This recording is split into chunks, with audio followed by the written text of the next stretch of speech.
Redirection. In previous videos, we've talked about preparing your command prompt by giving it a larger buffer to allow the output of your script to scroll up the screen so you don't lose it.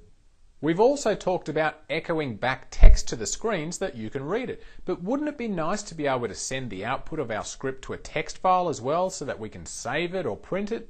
Of course it would, or I wouldn't have said it. Okay, well let's start by opening up both Notepad and a command prompt. And what we'll do in our Notepad is just add in a very simple echo statement such as echo, this is a script. Alright, we'll save this as a new batch file and I'll just call this one redir.bat.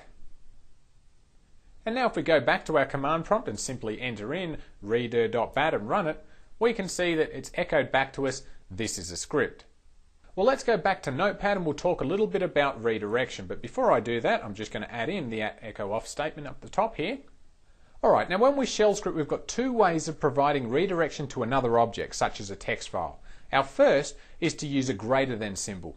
So let's do that. So after our echo statement, we'll add in the greater than symbol, and then we need to provide the name of an object to redirect our text to. So I'll just provide an output name of, say, output.txt. Now if you do prefer, you can specify a full path here to the output file, such as c:\script/output.txt, but seeing as our script will already run from our scripts directory, simply running this command here as it is will put the outputted file in the right directory, which is our scripts directory. Okay, so we'll save this and we'll go back here and we'll run it again. Alright, now this time we didn't receive any text echoing back on our command prompt. So what we'll do is we'll click on Start, My Computer, go to our C drive and open up our scripts directory, and there's our output.txt. So if we go and open this up here, you can see the results of our script, which is just the text. Now you might note that this file didn't exist before we ran this script, and that's fine. If the output file doesn't already exist, the operating system will automatically create it for you, which is most considerate. Alright, well let's close this and we'll go and do that again. We'll go back to our Notepad. And this time we'll provide the full path to our directory, but instead we'll use an environment variable. So before our output.txt, I'll just add in a %systemdrive%/scripts/output.txt. And of course, in our previous videos on environment variables, you should know by now that our %systemdrive% simply refers to my C drive. Alright, what we'll also do is we'll change this text a little. I'll just say this is another script, and we'll save this one and we'll go back to our command prompt and we'll run it again. Okay, no news is good news. It looked like it ran fine, so we'll go back to our scripts directory and there's our output.txt, and we'll open it up and we can see the text, this is another script. Now this is pretty easy. Now you can, by the way, also do this directly from the command line. So if we close this and we'll go back to our Notepad again, and what I'll do is I'll remove everything after here, which is our redirection, and I'll just say this is yet another script, so we know that this one's different, and we go back to our command prompt and we type in our redir.bat, but we add our greater than symbol, and of course we add our output.txt, and we'll hit enter. Again, no confirmation, but we'll come back here to our output.txt and we can see this is yet another script. Okay, well this is great, but you might have noticed a couple of things. First, if the text file doesn't already exist, then it will be created for us, and we've already spoken about that. But secondly, every time we run this script, our text file has been overwritten. Now that may or may not be a good thing depending on your preference, but wouldn't it be a better idea to be able to add to our existing text file rather than overwriting it all the time? Sure it would. Okay, well let's do that now. So we'll go back to Notepad. Now when we want to add to an existing text file, we use the double greater than symbol. This simply means to add, or in proper speak, append whatever it is that we're redirecting to our output. But what happens if the file doesn't already exist? Well, that's okay, because like before, if the file doesn't already exist, your trusty operating system will go ahead and create it for you. Alright, well let's append this to a text file, and we'll just call this one append.txt. But why don't we go ahead and add in a second line? So we'll just echo, this is the second line, and again, we'll add this to our append.txt.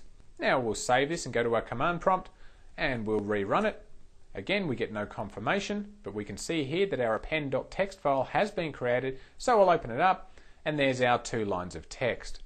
Alright, well we'll close this down, and we'll go back to our command prompt, and we'll rerun our script again. Okay, we'll go back to our append.txt, we'll open it up, and we can see that this time it hasn't overwritten our original text, but it has added a second couple of lines of text here to our original file.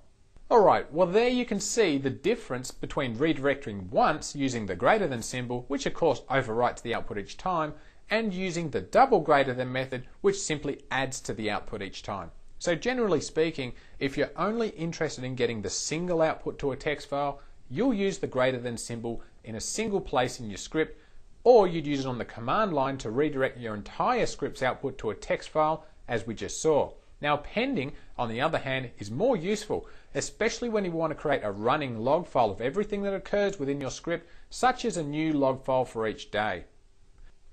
In fact, while we're on that subject, let's go back and we'll show you how to do exactly that. We'll create a log file based on the date, and we'll append to it each time we run our script. Now this is getting a little off topic here for this video on redirection, but hey, let's take a quick look at what's to come in this series. So we'll close this down, and we'll go back to our script, and at the top here I'll just hit a carriage return, and I'm going to add in a line of text here. Alright, well let's talk about what this line does. Firstly, we have a for and a /f. Now we use the for/f to parse the output of a command, and the command that we're going to parse here is the date command, which we can see here in the middle. Now if we drop back to our command prompt and enter in date with the /t, you can see here that the date is shown as the day, written as a word, followed by the day in numbers, the month, and then finally the year, and this is all separated here by slashes and a space. Now you're probably aware that we can't use slashes within a file name, so we need to find a way to be able to remove these slashes. Alright, let's go back to our script. Now the next thing we have here is tokens equals 1 to 4 and delims equals /. Now this tokens line 1 to 4 simply tells our script that there's 4 items to expect back from the results of running the date/t command. So where are these 4? Well, if we go back to our command prompt, we can see that Wednesday happens to be one of them, the 12th is the next, the 8th is our next one, and 2004 is the last one. And you'll note that this date, of course, is separated by a /. So if we go back to our script here, we can see that our separator, or our delimiter as we actually call it in the scripting world, is in fact a /. Actually, truth be told, we're also using the space as a delimiter too, but we don't have to define it, as the tokens operator automatically handles the space. So in essence, what we're really saying here is grab the output of the date/t command and separate it where the slashes and the spaces are. Alright, our next bit here, $%i. Now that's the first variable we've defined, and it's going to be used to hold the first result that we get back from our date command, which is the day in English. In other words, WED for Wednesday. Now as a side note, we use the $% when we're running this from a script, but we'd change this to a single percentage character if we were going to run it from a command line. Alright, then we'll take our next tokens from 2 through to 4, and we'll place them in our other variables over here, which is $J, $K, and of course $L. And then we'll do something with them. Well, what will we do? Okay, well we'll do a command, which is the same as saying run a command. And the command that we're going to run is the set command. So we're going to set an environment variable which we'll call myDate, and we'll pass each of the separated bit of the date. Now once this is done, we should be left with the date 12/08/2004 written as a single number. Now to make this script use the date in the file name, we'll simply add it to the file name we're appending to. So after our double greater than symbol, you can see here that we're appending to a file called append.txt. So after the word append, I'll just simply add in an underscore followed by the name of our environment variable, which is %myDate%, and I'll leave the .text where it is. Now we need to go and add this into our second line as well, so I'll add an underscore %myDate%, and I'll save this. Now we'll go back to our command prompt and we'll rerun our script. Okay, now back to Windows Explorer, and we can see our outputted text file now contains the date. Now this is pretty cool, so we can use our script to automatically append to our text file, but once the date changes, it will go ahead and create a new text file by itself with no prompting from us. Now you can also break this up a little bit as well if you like. If you don't happen to like the date shown as one big number, just come back to Notepad, and between our %J, we'll just add an underscore, and our %K, we'll add another underscore. We'll save this and we'll go back to our command prompt. We'll rerun our script. And this time we can see the date has been broken up a little bit. So go out and try a few of these in your own time and find whichever you feel most comfortable with. Now another little trick regarding our date. Now I might point out this really isn't anything to do with shell scripting, it's just a Notepad trick, is simply this. Now the first thing I'm going to go and do here is just delete my append.txt file. We'll go back to Notepad and I'm just going to add in a new line here to echo .log to append.txt. In fact, I can delete all of this as well, and I'll just save this. We'll go back here and we'll rerun our redir.bat. Now down the bottom here we can see our append.txt has appeared. Now what happens is .log appears at the top of our Notepad file like we asked for, but at the bottom here we can see that the date and the time has been added to our script. So if we go and close Notepad now, we are prompted, do we want to save it? Because this log, this .log, has modified our file. So I'll say yes to save the change, and then we'll go and open the file again. And again, you can see that the date has been added. And of course, if we close this again and say yes to save it, and we go and open it a third time, we'll see the time and date is added yet again. Now, of course, you can do this manually if you like. If you want to go and open up Notepad and simply type in .log and just save it, we'll just save this one as note.txt, and we'll close this down. If we go and open up note.txt again, you can see that the date has been put in there, and it will do that obviously each time that we open it. Now again, this isn't a shell scripting thing as you've just seen, but it's a cool trick and it's great fun at parties. Now up until this point, we've only redirected our output to a text file, but we're not limited to just text files though. We could write out to an HTML file or a CSV file if you like. Now outputting to a CSV file really isn't anything spectacular. Simply change .text to .csv and separate your echo statements with commas, and away you go. So let's go and take a look at redirecting to an HTML file, as you need a little bit of TLC to get it to work. Okay, so let's go back to Notepad. And what I'll do here is I'll just remove this part of our echo statement, and we'll just change this to this is some text. And of course, because we want to output our script here to an HTML file, we'll just append this to a file which we'll call html.html for argument's sake. Alright, now any of you that are currently listening to this video who know a thing or two about HTML is that HTML does require special formatting in the case of tags to identify things like headers and body text.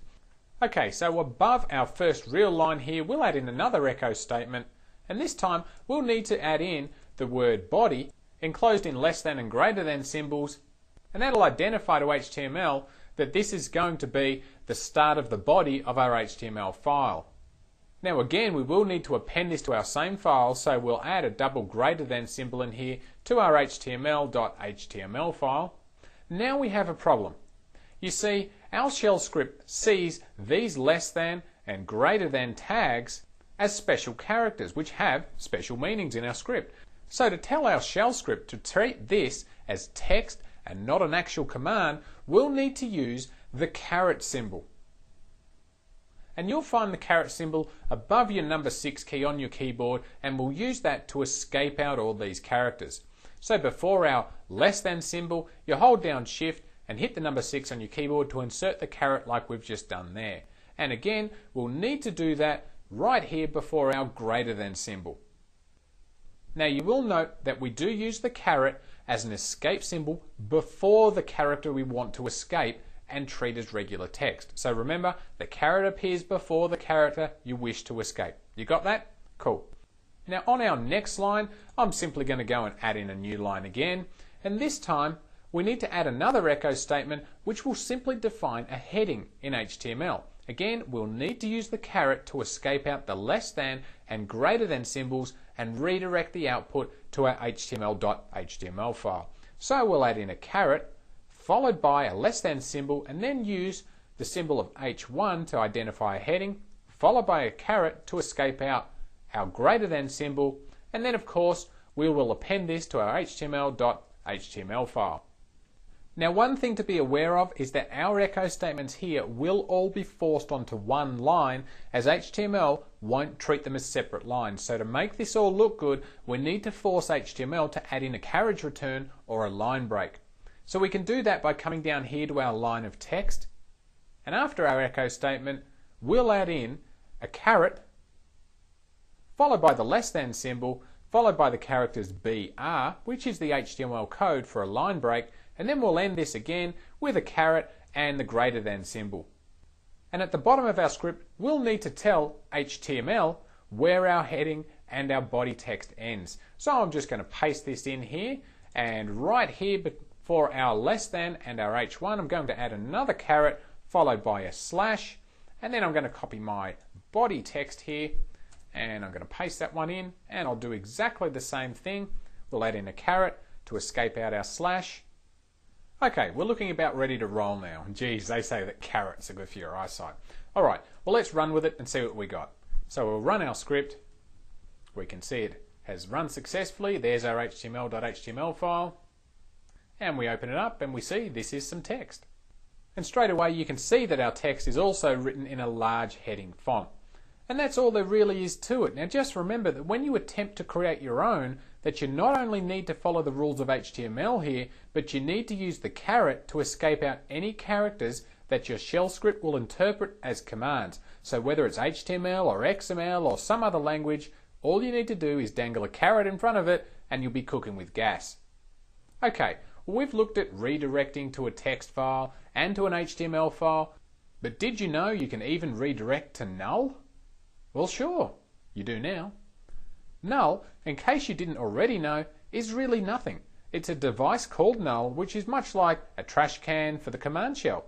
Now, when we redirect an output to null, you won't actually see it on the screen. So why is this useful? Well, A, because I said so and I'm the trainer, and B, because there'll be times that you want to suppress output so that it's not shown on the screen or redirected to a text file. In other words, you want the command to run, but to sneakily hide the output from prying eyes, perhaps even your own. So let's take a look at how this works. So from our command prompt, we can type in a simple command, let's say dir, and we'll just hit enter. Now this simply performs a directory listing of the current directory, which just happens to be my scripts directory. And of course, here you can see the output. But let's now go and hide our output. So we'll issue our dir command again, but this time we'll simply redirect the output to null. So to do this, we'll simply add our greater than symbol and then the word null. Now if we hit enter, the command runs, but we don't actually see anything.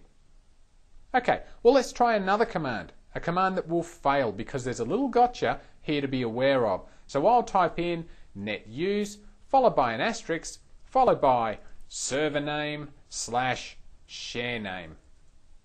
Okay, now this command, if you don't already know it, will attempt to map a drive and use the next available drive letter that I have available on my computer. And that's what this asterisk here is for. And it will map to this server, followed by this share. Now on my network, this server and share is bogus. It doesn't exist, so we will get an error. Alright, so let's run it. Okay, and as you can see, we get a system 67 error as it doesn't exist. Alright, well let's try it again, and this time we'll use null to suppress our output. So we'll add the greater than symbol followed by the word null, and we'll hit enter. The output's still shown. So why is that? Well, I'll tell you, only because you asked so nicely. When we use null to suppress output, only successful output will be redirected to null. In this case, our command produced an error, so we didn't suppress the output. So what we need to do is add the number 2 before our greater than symbol to tell the command that we want to send any error information to null. Now why not use 1 greater than? Why start at 2 greater than?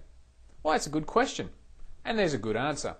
1 greater than is already reserved for writing standard output to null. It's exactly the same as what we did before, so you don't need to actually use the 1. The 2, on the other hand, is used to redirect errors.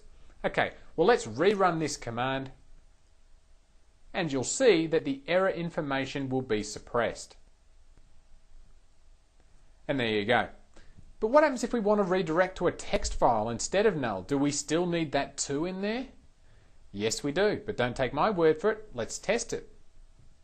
So what I'm actually going to do is I'm just going to copy this text here because I'm a little bit lazy and can't be bothered typing it in, and we'll go back to our notepad here, and I'm just going to paste that in there, and we'll just save that and go back and rerun our script. Now again we get the error, so we'll go back to our script again, and this time we'll actually redirect this to a text file. So we'll redirect to error.txt, and we'll go back and we'll rerun our script another time.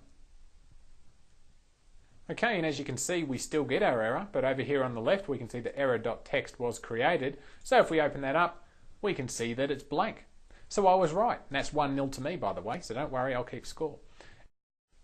Anyway, so let's go back to our text file and we'll add in our number 2 again, and we'll save this and we'll go back to our command prompt and rerun our script. Okay, our script's run and there's no mention of an error here, but let's go and open up our text file, and here we can see the error has now been put into our text file. So remember, if you are looking for errors, you'll need to use the 2 greater than symbol when you want to redirect your output. Alright, now just to complete this exercise, let's go and create another script that will use the 2 greater than that runs 2 commands. One will succeed and the other will error. Okay, so back in Notepad, I'm just going to paste in my script here. So we're going to use our typical echo off statement here, but here we're going to ping our local host and we're going to append this to a file called ping.txt. Now that should work just fine. Now our next command here is to do a net use, which we've seen before, asterisk followed by our server name, share name, and then we'll also redirect that to ping.txt. So let's go and run that script.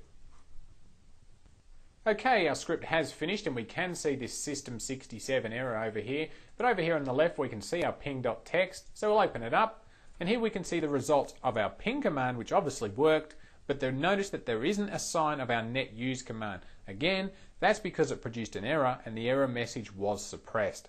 Now this is all well and good, but ordinarily you don't write a script expecting to get an error. Generally you write scripts expecting it to be successful.